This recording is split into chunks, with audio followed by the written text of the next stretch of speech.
Hey, good morning. How's it going?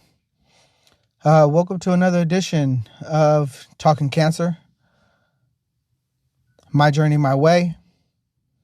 It is now the 5th month, first day of 2023.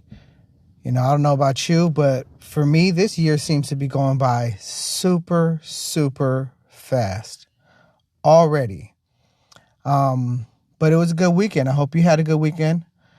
Definitely, my oldest ended up getting her hair done.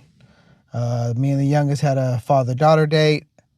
Just trying to enjoy some of the moments that, create memories, I guess, from time to time. But yeah, so today I'm here to talk about some of the medicine in which I was taking. Now, I know for every cancer and every patient, it's a little bit different.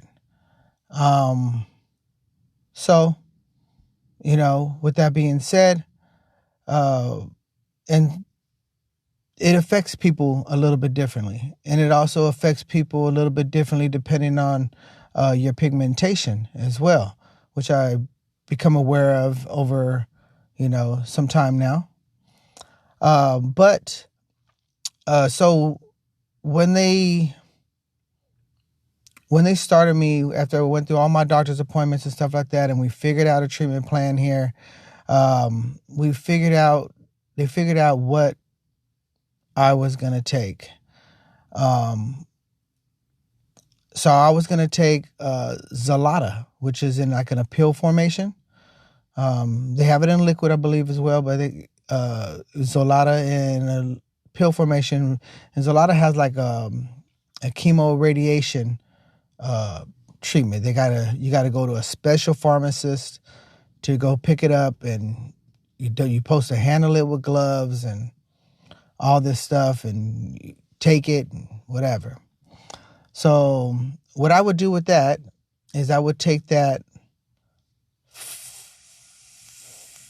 4 pills 2 times a day, so 8 pills daily for 14 days, and then I'll be off for 7 days. So I would do that along with my radiation. Those pills really never stopped, honestly. So, I do that with my radiation. Did radiation for, I believe it was like a month or so, until I couldn't take it anymore, basically. But with having colorectal cancer, you're dealing with the tissue, I'm going to just say down under, kind of go from there. And so they're targeting this area in your colon with the radiation. Now there's a difference, and I didn't know this at first until I started with my second opinion right after I had my radiation. So anyway, let me get to the story. So radiation, normal radiation, is like Hiroshima. Okay. And what radiation does, it just kind of like, it covers an area, like a large area. I wouldn't say large because, but it covers the area. So like if you threw an atomic bomb somewhere, boom, it's going to cover a certain area. And that's kind of what it does. You know what I mean? So it's killing not only killing or reducing the size of the tumor, but also the surrounding areas too, is burning it too. So I'm taking this Zolata. I'm doing the radiation. Like I said, doing that for about a month with the radiation. And then they give me like a month break. Okay. So within that month break, as I start to come back and go see the doctor, do some more tests, see how it looks, how everything goes. I'm sore. I'm tender down there. It hurts to go to the bathroom, so on and so forth. And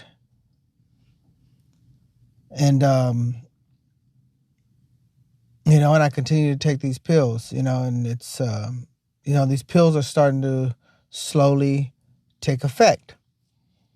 And I'm noticing these pills because, like I'm starting noticing like my fingers, my toes starting to be a little sensitive to weather, to coldness, things like that.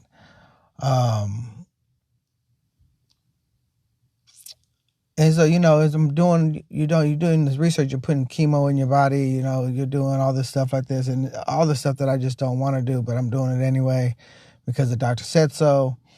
And, so now I finally get to my doctor's appointment and he tells me what the next process is. Okay, we're ready to go, ready to start setting up appointments. So the next process is chemo. Let's do chemo. It's supposed to be, and this is what led me to get a second opinion, because he was like, chemo, and after chemo, we're going to have surgery and remove everything, and you're going to have a permanent colostomy bag. That's what kind of changed my perspective a little bit. I was like, hold up. At that time, I was like not just turning, but I was 47. And I was like, whoa, hold up. You mean I can't play with my kids and stuff like that and do all this stuff? I don't know what a normal life looks like with a colostomy bag. You know what I mean? So I'm trying to absorb all this stuff. Like, what does that mean? What can I do? You know what I mean? And I started reading, I do my research, and I noticed that, these things break at times depending on how active you are, so on and so forth. And, next thing you know, you got, for lack of better words, you're not only carrying the shit with you, but, you're dropping the shit too. Shit happens, I guess, right?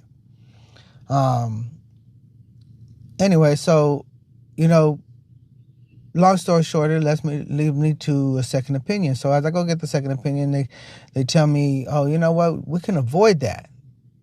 We can avoid that. Here's, their treatment plan is the old, their treatment plan is the old treatment plan. You, after evaluating your situation, you should go like this. So I did. So, kept me on Zolata, but a little different type of actual chemo infusion. So when I went in and got my chemo treatment, that was a little different, a little bit more aggressive. So when we did that, now, after 2 months basically of the Zolata, now those things are like really starting to notice. And then now I'm starting to go into the chemo infusions. Those are really starting to take evident, whatever. I didn't go to Harvard, okay? Anyway, so now my hands are like turning like super dark in color. So like my feet are turning super dark in color, really dry. I have to put these cancer lotion on my hands and feet to try to keep it from hurting. I couldn't wash the dishes. It just hurt, so bad. Just anything cold, anything hot. It just like, it was too hot and it was too cold. There was no in between. You know what I mean? But for those who, from what I understand and what I read, that, Zolata, people that have a darker pigment, tend to have this side effect. And when I say dark, I mean, I'm a good color, maybe I'm probably like brown sugar, brown sugar, babe, hey, gets high off a look. Anyway, I'm kind of like the color of brown sugar. And on the other side of my hand was it was like a purplish brown sugar, But dude, these things are getting like swollen and tight and so on and so forth. But some of the stuff that happened to me when I started doing the chemo was, man, super embarrassing. And I don't know if you guys have had some of these similar issues and things like that. But I mean, as you could imagine, with the radiation, it takes time to heal, right? I mean, you just put scar tissue down there, burnt the hell out of it, Hiroshima all around, all the nerves is all messed up, and it's bad. Not only does it hurt, but it's bad. And you don't have as much control as you used to. Straight up. So when I went to go take my first treatment, it was a bad situation. Really bad situation. You know what I mean? I thought I was good. I'm toughing it out. I'm doing my thing, whatever. And finished my first treatment. They kind of had me relax there a little bit, whatever. And I finally get up. And the minute I get up and start walking towards the door, luckily I knew where the bathroom was. I had to go to the bathroom. Bad. I could not hold it. It was all bad. And I'm pretty sure it happened to somebody else before, but I was embarrassed. Dude, seriously. I went to the bathroom, ran there, locked the door, pulled down my pants. I didn't even get a chance to turn around because it came out one end and came out the other. Straight up at the same time. Embarrassing all over the floor. Trust me, I mean, it took me a while to get to this story because it was embarrassing.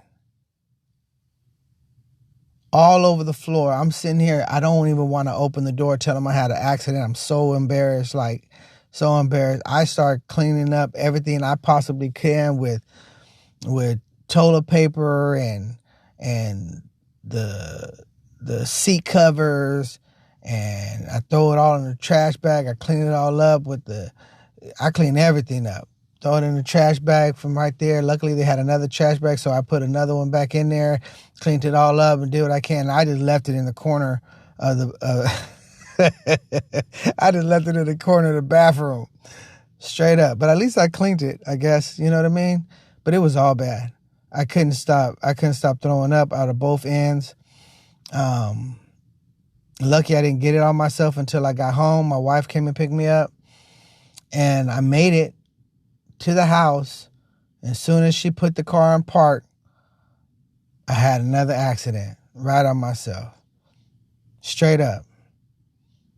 It was, man, like, seriously, every time I went to go get some chemotherapy done, I was in a diaper. Straight up. I had no control of my bowels when it came to that. It was just, I'm still in recovery, and it was just bad. So at this point,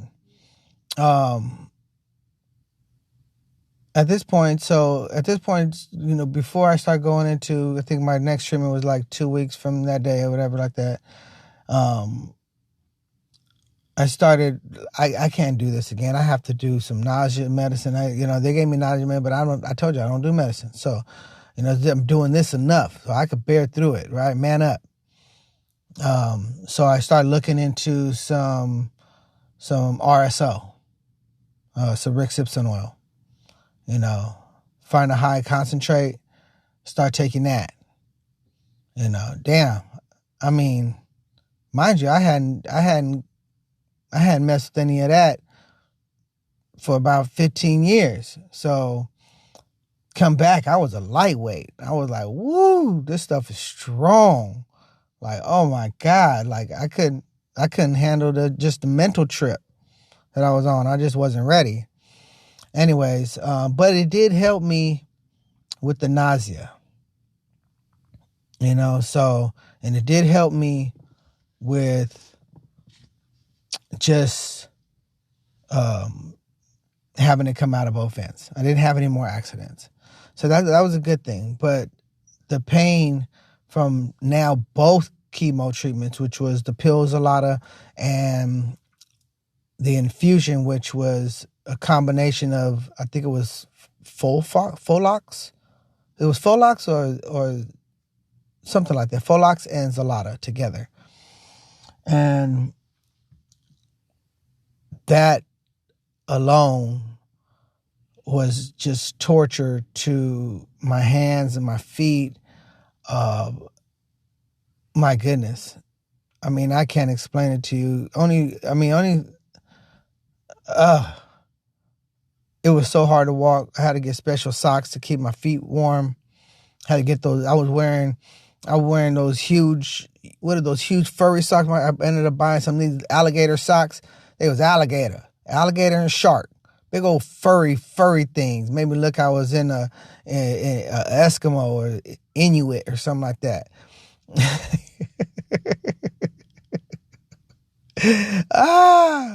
I tell you, oh my goodness. Anyways, just a brief story about the medication and how it made me feel. I was super tired, of course, but I was handling it until my body said it was enough. Come that January 2022, my body said that was enough. And it started shutting down because that's what it does. Just like that figure of speech I used earlier, Hiroshima, atomic bomb. That's what chemo does. It blows up everything inside your system and doesn't leave too much room for life besides the cockroaches.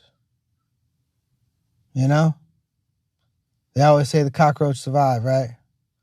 Well, guess what? This damn cockroach survived. Fuck cancer. Straight up. Fuck cancer. And if you're standing up to cancer, I applaud you. Straight up. This ain't I wish this on no man, no woman, no anybody, no dog, no hamster, no chimpanzee. I don't wish this stuff on nobody. So, I bring you some of these stories just to kind of give you some insight if you're already going through it and wondering what life is going to be like. What is life going to be like? For me, this is what it was kind of like. And it's very possible if you're going through the same type of cancer, then more than likely it's going to be very similar. A little tweak here and there. But yeah, very, very similar. So for those who are, looking to find out more about what colorectal treatment stage 3 looked like, that's what it was for me, and very possibly for you as well. Thank you for tuning in. I appreciate you. By the way, before I close out here, I have a few shows lined up coming up soon, very soon, with special guests. Not quite sure how I'm gonna run this yet. More than likely, like once a week, probably every Friday, where I have a special guest on, and we could talk about their journey in cancer, depending on exactly what it is.